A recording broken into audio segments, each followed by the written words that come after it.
Bismillahirrahmanirrahim. Assalamualaikum warahmatullahi wabarakatuh, teman-teman. Sebelumnya, perkenalkan, nama aku Naufa Utami, salah satu mahasiswi PGSD kelas 4F.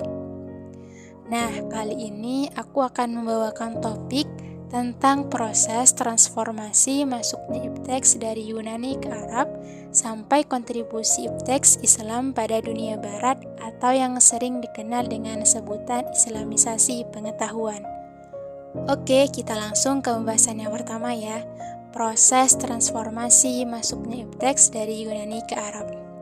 Filsafat dan pemikiran Yunani sesungguhnya telah mulai dikenal dan dipelajari kaum sarjana di kota Antioch, Haran, Edessa, dan Kineserin di wilayah Syria Utara, juga di Nisibis dan Ras Aina di wilayah dataran tinggi Irak sejak abad keempat Masehi. Kegiatan akademik ini tetap berjalan baik dan tidak terganggu oleh penaklukan tentara muslim ke wilayah tersebut yang terjadi pada masa kekhalifahan Umar bin Khattab. Kenyataan ini setidaknya bisa dibuktikan dengan masih semaraknya kajian-kajian teologi di biara Kinesirin di Syria dan munculnya tokoh yang menghasilkan karya-karya filsafat seperti Jacob yang menulis Enchiridion dan menerjemahkan buku kategoris karya Aristoteles ke dalam bahasa Arab. Proses penerjemahan atas pemikiran filsafat Yunani ke dalam bahasa Arab kemudian baru benar-benar dilakukan secara serius setelah masa pemerintahan Bani Abbas, khususnya pada masa kekuasaan Khalifah Al-Ma'mun. Program penerjemahan atas buku-buku filsafat Yunani tersebut dilakukan secara massal dan gencar karena memang adanya kebutuhan akan hal itu. Pemikiran filsafat Islam yang berkembang pasca penerjemahan atas buku-buku Yunani pertama kali dikenalkan oleh Al-Kindi. Al-Kindi menulis tentang objek bahasan dan kedudukan filsafat, serta ketidaksenangannya pada orang-orang yang anti filsafat. Al-Kindi juga telah memperkenalkan persoalan baru dalam pemikiran Islam dan mewariskan persoalan filsafat yang terus hidup sampai sekarang. Sepeninggal Al-Kindi, lahirlah Al-Razi, tokoh yang dikenal sebagai orang yang ekstrim dalam teologi dan juga dikenal sebagai seorang rasionalis murni yang hanya mempercayai akal. Salah satu pikirannya yang dikenal adalah pandangannya tentang akal. Menurutnya, semua pengetahuan pada prinsipnya dapat diperoleh manusia selama ia menjadi manusia.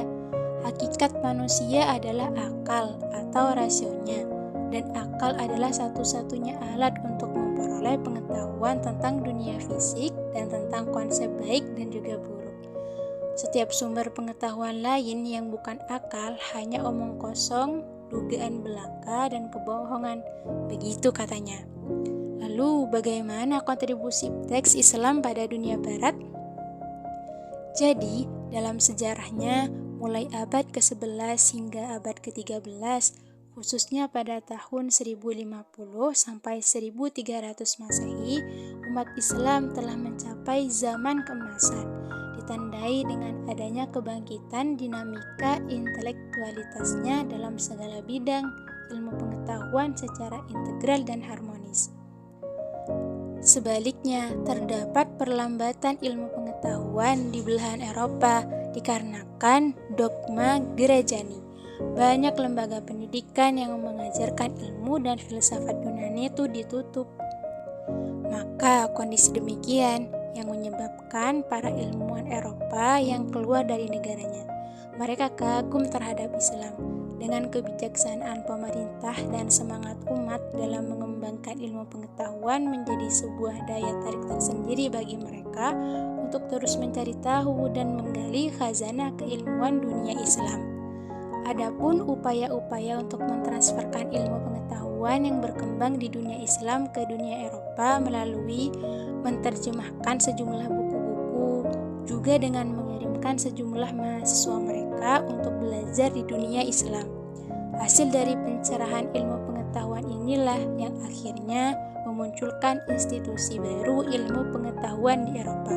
Dari sini, kemudian lahir beberapa lembaga pendidikan di Eropa, seperti Universitas Salerno dan Bologna di Italia.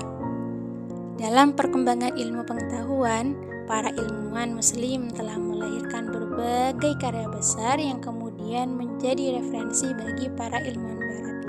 Adapun beberapa karya tersebut dalam bidang pendidikan antara lain Gabus Nama, yaitu kumpulan nasihat moral dan pendidikan, oleh Amir Kaiwakus, Ibnu Iskandar, Ibnu Gabus, Wasgamir, Ibnu Ziyar, dan Siyasat Namah, yaitu tentang etika, oleh Nizam Al-Mulk, dan sebagainya.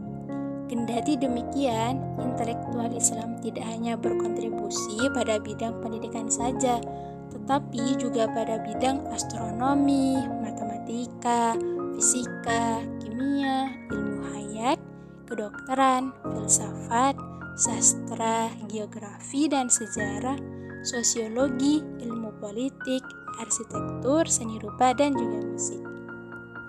Nah, gimana teman-teman? Penjelasannya cukup panjang sekali ya, tapi semoga kalian tidak bosan untuk mendengarnya. Nah, sekian podcast kali ini. Semoga ada manfaatnya. Jazakumullah khair karena sudah dengerin. Semangat terus berkarya. Wassalamualaikum warahmatullahi wabarakatuh.